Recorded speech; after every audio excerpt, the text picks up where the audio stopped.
À l'écoute des radios Mali, il est 13h à Gao, 14h à Labezanga au Niger, 13h à Mankouani à Sikasso. Dans un instant, le journal de la mi-journée.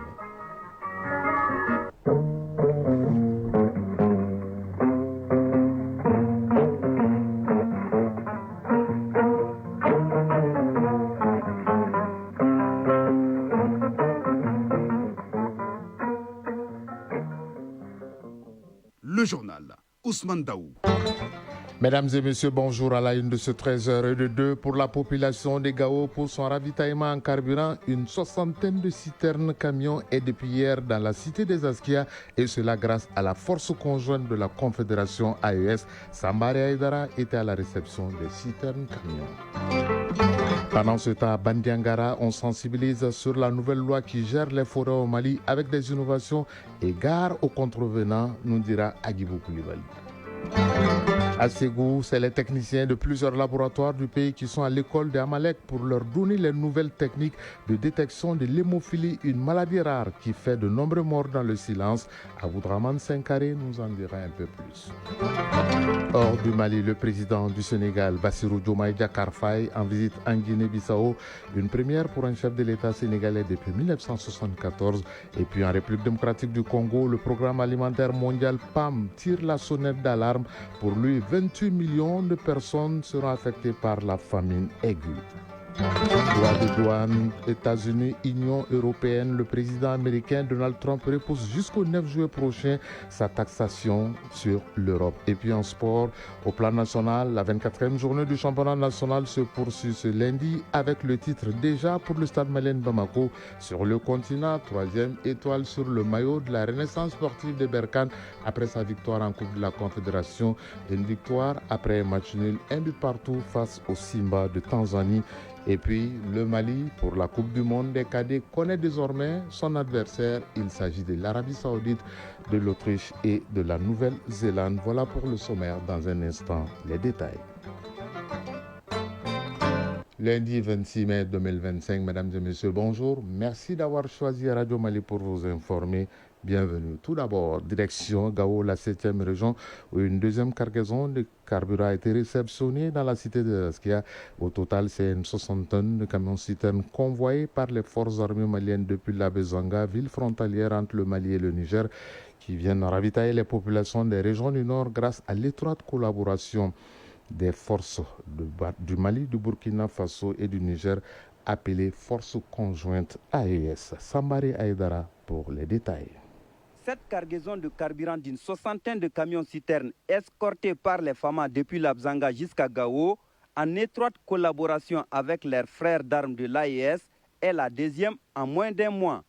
Colonel Seydou Sanogo, chef d'état-major du secteur 1 de l'opération Dougou Koloko. C'est la continuité de la volonté des plus hautes autorités de l'AES à ravitailler les populations du Nord. Que les forces de défense et de sécurité du secteur 1, sous l'égide du général commandant le théâtre Est de l'opération Dougou Koloko, ont une fois de plus escorté. Aucun incident n'a été déploré au cours de l'acheminement du convoi, selon les responsables de nos forces de défense et de sécurité. Cette mission d'escorte hautement stratégique s'est déroulée sans incident. À travers cette mission d'escorte, les forces de défense et de sécurité du secteur 1 ont une fois de plus démontré leur détermination sans faille à accomplir les missions qui leur sont assignées. Les FAMA ont salué la volonté des plus hautes autorités de la Confédération de l'Alliance des États du Sahel à mettre les forces de défense et de sécurité dans des conditions leur permettant de remplir leurs missions régaliennes. Notre gratitude à l'endroit des plus hautes autorités de l'AES qui mettent tout en œuvre pour soulager les populations, tout en mettant à disposition des forces de défense et de sécurité le matériel nécessaire pour réussir les missions. En tout cas, force est de reconnaître que la poursuite du ravitaillement des régions du Nord en carburant provenant du Niger contribue énormément à l'essor économique de ces régions. Gao, Sambara Aïdara Youssouf Samake pour l'ORTM. Nous restons dans la cité des Askia après la réception des carburants pour soulager les populations au nom du président de la transition, le général d'armée Assimi Goïta, le ministre de la Défense et des anciens combattants, le général du corps d'armée, général Sadio Kamara, à la tête d'une forte délégation dans la cité des Askia pour présenter les condoléances des plus hautes autorités du pays à la famille de l'imam de la mosquée des Askia appelé Tombeau des Askia décédé le 18 mai dernier. Nous retrouvons Aliou Idrissa Maïga.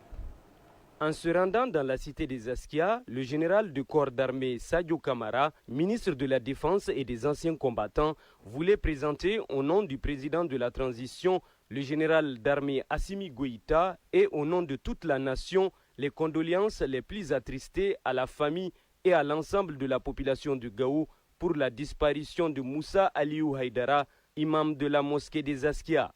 Général de corps d'armée Sadio Kamara, ministre de la Défense et des anciens combattants. Au nom de son Excellence le général d'armée Assimi Goïta, présenté et au nom du peuple malien, les condoléances les plus attristées.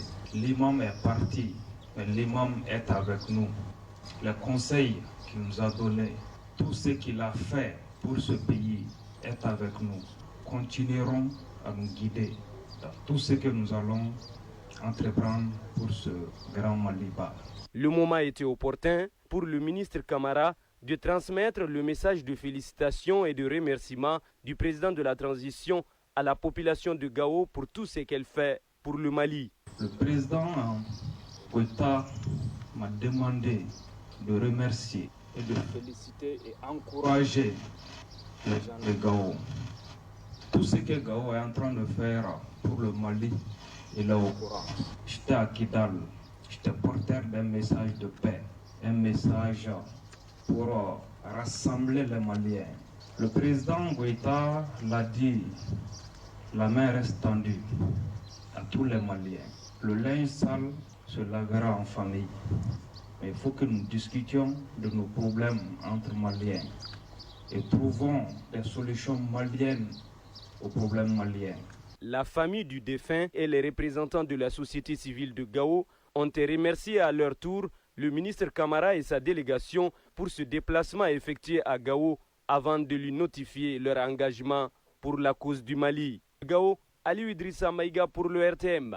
Direction à présent Bandiangara, où une journée d'explication et d'échange s'est tenue sur la loi de la gestion des ressources du domaine forestier national. Autorités administratives, élus locaux et populations étaient réunis pour s'approprier les nouvelles orientations législatives en matière forestière sur les hauts plateaux des falaises de Bandiangara à Guibou Koulibaly. Comprendre pour mieux protéger, telle est la devise de cette rencontre citoyenne placée sous le sceau de la sensibilisation et de la responsabilisation. Le premier responsable des eaux et forêts, dans un langage clair et accessible, a exposé les modifications clés apportées par l'ordonnance du 1er avril. Entre autres, le renforcement des sanctions contre les exploitants illégaux, l'introduction de mécanismes participatifs dans la gestion forestière et la valorisation des savoirs locaux. Lieutenant-colonel Lagabé Maïga, directeur régional des eaux et forêts de Bandiangara.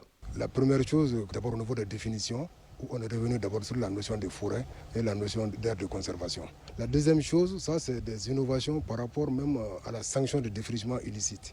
D'abord en termes d'orpaillage, en termes d'activité minière et même en termes de défrichement par rapport à l'installation de nos champs ou toute autre forme de défrichement.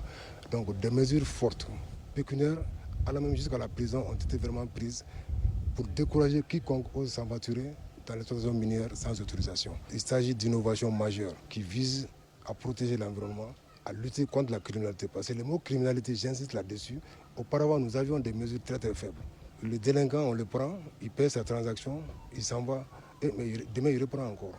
Et souvent avec les mêmes appareils. Mais cette fois-ci, une autre innovation majeure, c'est la suppression de la transaction. Directement, les produits sont saisis et confisqués. Le matériel est saisi, confisqué, les agents et autres sont confisqués et tout est remis à la disposition de la Direction générale des biens de l'État. Le chef de l'exécutif régional a salué l'engagement des forces vives. Il a appelé à une mobilisation collective pour faire respecter la nouvelle ordonnance dans tous les cercles en misant sur l'éducation environnementale, le dialogue et la fermeté administrative. Colonel-major Olivier Diachana, gouverneur de la région de Bandiangara.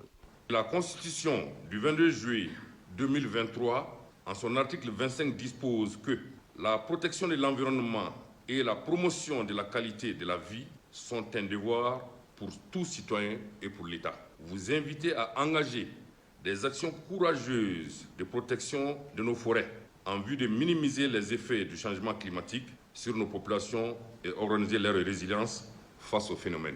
À l'issue des échanges, un sentiment partagé animait les participants, celui de ne plus être de simples spectateurs, mais bien des acteurs désormais mieux outillés pour préserver les forêts de Badiangara et au-delà. Badiangara, Agibou Koulibaly, Mahamadou Sidibé et Oumar Guindo pour l'ORTM. À Ségou, clôture d'un atelier sur le diagnostic biologique de l'hémophilie et des autres troubles de coagulopathie. Cet atelier a été initié par l'Association malienne de lutte contre l'hémophilie et les autres coagulopathies et ses partenaires. La formation s'adresse au personnel du laboratoire des hôpitaux de Sikasso, Ségou, des CCRF de Bla, Pouchala-San, Sikasso et justement Ségou, d'où nous appelle Aoudraman Sengari. L'Association malienne de lutte contre l'hémophilie et les autres coagulopathies, Amalek et ses partenaires veulent réduire le taux de mortalité lié aux maladies hémorragiques et améliorer l'état de santé des patients hémophiles. Daouda Malé, président de l'Amalek. Selon la prévalence de la fédération, l'hémophilie est de 17 sur 100 000 naissances. Donc si on part sur cette base, 90% de la population hémophile ne sont pas encore diagnostiqués par l'Amalek. Professeur Yacouba Diallo, président du comité scientifique, gestionnaire du projet Nouveau Nodis Hémophilie Foundation. Depuis 2015, pratiquement, nous sommes en train de travailler avec le partenaire Nouveau Nodis Hémophilie Foundation, qui est une fondation qui s'occupe vraiment de la promotion, du diagnostic et la qualité et l'amélioration de la qualité des soins des hémophiles, mais également de tout ce qui est maladie hémorragique congénitale. Le personnel des laboratoires de plusieurs régions approfondissent leurs connaissances en réalisation des tests d'hémostase. Ishaka Koulibaly, porte-parole des participants. Je remercie les organisateurs et plus précisément Amalek et ses partenaires qui ont eu vraiment cette initiative pour former les techniciens de ces différentes localités. Cheikh Tidiane Silla, directeur général de l'hôpital Nianankoro Fomba de Ségou. L'hémophilie est méconnue et beaucoup de gens aussi en souffrent. Cette formation vient vraiment à point nommé pour pouvoir former les uns et les autres à son diagnostic. On a les moyens quand même de faire le diagnostic. Ces moyens diagnostiques ne sont pas aussi chers que ça, même si les médicaments ne sont pas accessibles à tous, mais les moyens quand même, on peut aller vers ça. L'occasion est bonne pour l'Amalek et ses partenaires de doter l'hôpital Nianankoro Fomba de coagulomètres semi-automatiques. Ségou, Abdraman Sengare, Bassi Traoré pour l'ORTM. De la cité des Balanzans, direction la cité des Raids, pour toujours continuer de parler santé dans ce journal avec la 4e réunion du comité technique du projet Yélène Droit et Innovation en santé reproductive en partenariat avec l'ambassade du Canada au Mali. Cette réunion a pour but de faire le point sur les avancées du projet, identifier les défis et surtout renforcer la coordination entre les parties prenantes. Kabadiara pour les détails. Durant 2 jours, le comité a échangé avec l'ensemble des acteurs afin d'approuver le rapport d'activité de l'AN5, le plan de travail de l'AN6 et de discuter autour du rapport de suivi monitoring national et du plan de pérennisation et proposer des actions pour répondre aux différents goulots constatés. Dr Soumaïla Laye Diakité, coordinateur du projet Yélé. Une recommandation phare que nous avons toujours posée, qui est le problème de personnel, particulièrement de sages-femmes et d'infirmières obstétriciennes. Jusqu'à présent, on a fait une pression pour que les associations de santé communautaire puissent faire le recrutement du personnel. Mais chaque chose a ses limites. Aujourd'hui, ils sont à leurs limites. Ils n'arrivent plus à recruter. On avait eu un projet qu'on appelle le projet Suède, financé, je crois, par la Banque mondiale, qui avait recruté beaucoup de sages-femmes et qui étaient dans la région, donc qui nous soulageaient. Dr Moussa Bala Diakité, chef de département administration et coopération technique à l'Office national de la santé de la reproduction ONASER. Dans le cadre de l'amélioration de l'accès des populations à un service de santé de qualité, le projet Yélé a construit 3 centres de santé communautaires et a procédé à la réhabilitation et à l'extension de 4 autres centres dans les districts sanitaires de Sefeto, de Djema et de Yelimane. Le chef de l'exécutif régional a rappelé dans son intervention que le comité technique du projet Yélé s'inscrit dans le cadre d'un protocole d'accord entre le gouvernement du Canada et du Mali. Général de brigade Moussa Soumaré, gouverneur de la région des Cayes. Dans le but d'améliorer les besoins socio-sanitaires de la population, plusieurs actions ont été mises en œuvre par nos partenaires afin de soulager la population. De façon plus spécifique, pour le Mali, la réduction de la morbidité et de la mortalité maternelle, néonatale et infantile est un des grands défis des prochaines années. Rappelons que des attestations de reconnaissance ont été remises au coordinateur du projet Yélé, Dr Soumaïla Laye Diakité, par les districts sanitaires de Nioro et Kita. Kaye, Kabadjara, Lassana Keita pour l'ORTM.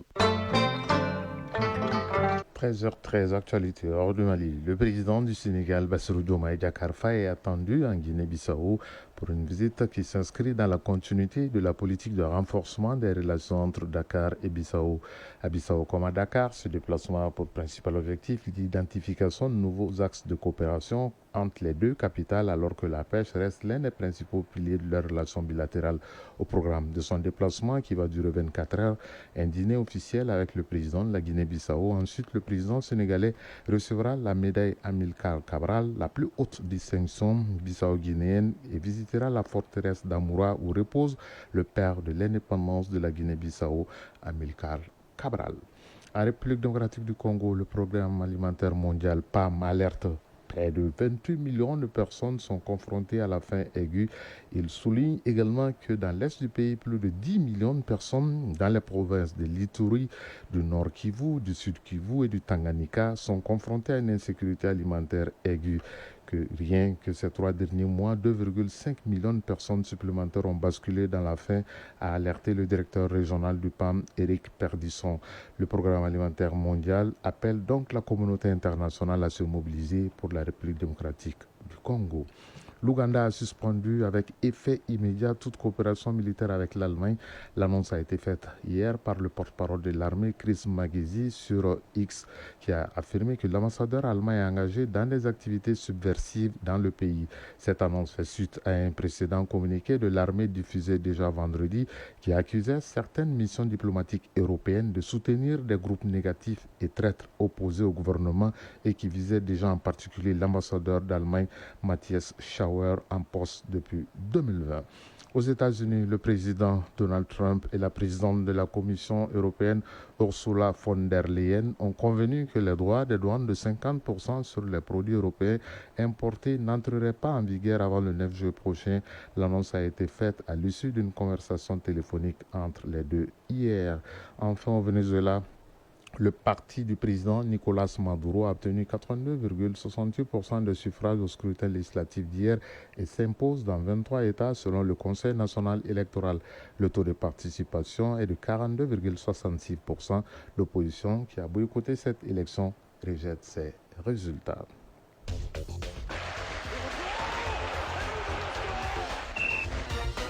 Ce générique annonce la page sportive de ce journal où on va parler tournoi UFOA en Mauritanie pour le compte de la 3e journée et dernière journée. Le Mali, les dames affronteront le Libéria cet après-midi. Coupe du monde des moins de 17 ans. Le Mali est dans le groupe I avec l'Arabie Saoudite, l'Autriche et la Nouvelle-Zélande. Quant à la Coupe de la Confédération, le verdict est tombé hier. La Renaissance sportive de Berkane a remporté le trophée face à Simba SC de Tanzanie. Au plan national, la 24e journée du championnat national prend fin cet après-midi. Et cette 24e journée a vu le stade malien de Bamako couronné pour la 20e fois de son histoire. Le point de l'actualité sportive, c'est avec Isaac Chenou. La 24e journée du championnat national de Ligue 1 professionnelle s'achève ce lundi après-midi avec les matchs AS Police Afrique Football Elite et FC Diarra Union Sportive de Bougouba. Hier, Big FC a battu l'Isfas par 5-2. L'Esterle et le Djoliba ont fait match le partout. Les rencontres ont eu lieu au stade Mamadou Konaté. Samedi, Lasco et les Étoiles du Mandé ont fait match nul, un but partout. L'Union Sportive de Bougouni a battu 11 Nyarela par 1-0. Il faut noter que le Salman de Bako a déjà concocté son titre de champion à 2 journées de la fin. Le Salman devient ainsi le premier club champion de la première édition de la Ligue 1 professionnelle de football du Mali. Le club de Sotuba a scellé ce sacre au stade Mamadou Konaté en battant l'AS Bakarian de Baroueli par 1-0. Les Blancs de Bamako détrônent les Rouges de Bamako au sommet de l'élite du football national. Coupe CAF, la Renaissance sportive de Berkane a décroché hier dimanche à Zanzibar la Coupe de la Confédération africaine de football en tenant en échec le SC Simba lors de la finale de retour 1 but partout après avoir remporté le match aller 2-0. Le club marocain, déjà solide à l'aller, a confirmé sa suprématie sur l'ensemble de la double confrontation, décrochant ainsi son 3e titre continental après ceux glanés en 2020 et 2022. Le tirage au sort de la Coupe du Monde 2025 des moins de 17 ans à Doha au Qatar a eu lieu hier. Les 10 sélections africaines qualifiées pour cette première édition à 48 qui aura lieu du 3 au 27 novembre prochain dans l'Émirat sont fixées. Le Mali ne devrait pas trop trembler contre l'Arabie Saoudite, l'Autriche et la Nouvelle-Zélande. Pour ce qui est de l'autre pays de l'AES, le Burkina Faso, face aux États-Unis, au Tadjikistan et à la République tchèque dans la poule I. Le Sénégal aura, lui, la Croatie comme principal adversaire aux côtés du Costa Rica et des Émirats arabes unis. Tournant Women Cup de la zone UFOA en Mauritanie pour le compte de la 3e et dernière journée. Le Mali affrontera cet après-midi le Libéria à partir de 16h. Déjà, l'équipe nationale dames du football du Mali a validé son ticket pour les demi-finales du tournoi en dominant hier celle de la Guinée-Bissau au compte de la 2e journée de groupe. Le Mali, avec 6 points, occupe la tête du groupe A. Voilà, c'est la fin de ce journal à 13h passées de 20 minutes. À Dramani, région de Kaye, tout comme à Samégar, également à Logo, Kakoulou, c'est des localités situées dans la région de Kaye. Le prochain rendez-vous avec l'actualité, vous serez en compagnie de Koumba Sissé, c'est à 19h30. Mais gardez vos positions dans un instant. Pousseni Diara sera là pour les avis et communiquer. Ce journal vous a été présenté par Ousmane Dao, mise en onde Ali Matawatara, réalisation Souma Ouaïdara, mise en ligne Mohamed Koulibaly. Bon après-midi et bonne suite de programme en compagnie de Radio Mali. Bonne semaine à toutes et à tous. Chacun de nous ne peut être une étoile, mais tâchons de briller pour éclairer là où nous sommes. Tout le plaisir a été pour nous de vous servir. Au revoir et à très bientôt.